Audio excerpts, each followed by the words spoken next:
Have you ever wondered how affiliate marketing works? How it's possible for people to earn a living by promoting other companies' products? Well, today's your lucky day.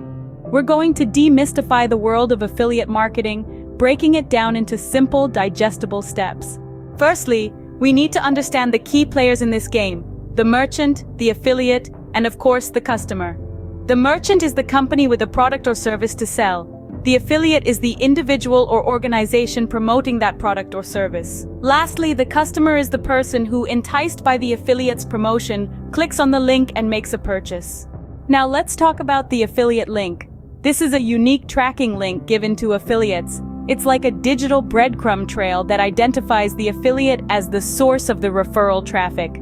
This is how sales and commissions are accurately tracked. Speaking of commissions, the next step is understanding the commission structure. Affiliates earn a commission for each sale, lead, or action generated through their links.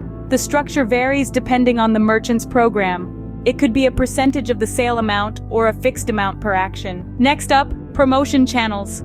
Affiliates use various channels to promote their products or services.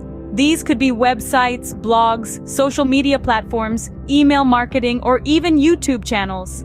The aim is to reach as many potential customers as possible. Tracking and analytics play a significant role in affiliate marketing. It's all about understanding the numbers. Affiliate marketing platforms provide tracking tools and analytics to monitor clicks, conversions, and commissions. Now let's touch on the benefits. Affiliate marketing is cost-effective for merchants, scalable for affiliates, and it offers a diverse reach. Plus, successful affiliates can earn passive income by generating recurring sales. However, there are challenges to consider. The landscape can be competitive, conversion rates may not always be high, and affiliates need to ensure they're complying with regulations and guidelines. In a nutshell, affiliate marketing is a win-win-win situation. The merchant gains exposure and sales, the affiliate earns commissions, and the customer discovers relevant products or services. So, if you're contemplating diving into affiliate marketing, why not take the plunge?